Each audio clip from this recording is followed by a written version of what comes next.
Falsi poveri alla faccia del fisco, con barche e ville a tre piani a capo di un'organizzazione malavitosa che produceva e commercializzava capi di abbigliamento contraffatti di grandi griffe in tutta Italia.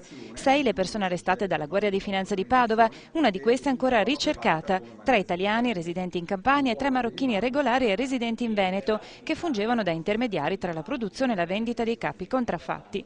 Tra gli arrestati figura anche un intestatario di Casa Ater. 5 su 6 gli anni scorsi non hanno dichiarato al fisco alcun reddito, nonostante uno di loro risultasse intestatario di 12 autovetture e un altro di una villa lussuosa a 3 piani di 5 auto di grossa cilindrata.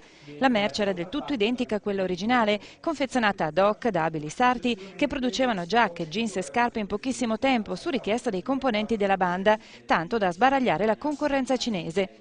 Tra i clienti più affezionati del giro d'affari criminoso c'era anche un esponente di un noto clan camorristico. Minuziosa l'organizzazione della banda, che poteva disporre di magazzinieri, contabili, agenti mandatari sparsi per la penisola. In tutto almeno 127 persone indagate per un totale di 150 perquisizioni effettuate e oltre 300 finanzieri impegnati.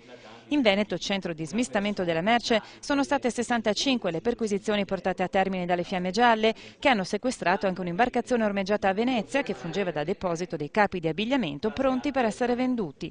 Ciascuna di queste 127 persone giocava un ruolo nell'ambito dell'organizzazione criminale. Passiamo dal modellista al contabile, dal magazziniere all'agente mandatario. Catena criminale che partiva dalla Campania, dalle province di Caserta, dalla provincia di Napoli, transitava nel Veneto, in Lombardia, dove c'erano i centri di stoccaggio più importanti, i centri di smistamento, e da qui la catena criminale si espandeva su tutto il territorio nazionale. La vera forza di questa organizzazione criminale risiedeva nel talento, nelle capacità, nell'elevatissima qualità della manodopera, e questa forza gli consentiva di sbaragliare la concorrenza, anche quella più agguerrita, quella cinese. Migliaia di euro il volume d'affari dell'organizzazione criminale, che prediligeva come forma di pagamento l'addebito su carte prepagate. I prezzi di vendita al consumatore, nonostante il ricarico del 100% sul prezzo, risultavano comunque inferiori a quelli del mercato delle note griffe, come Dolce & Gabbana, Moncler, Armani e Fred Perry. Capi d'abbigliamento che ora, dopo le opportune verifiche, saranno destinati ad associazioni di volontariato e dunque a veri poveri.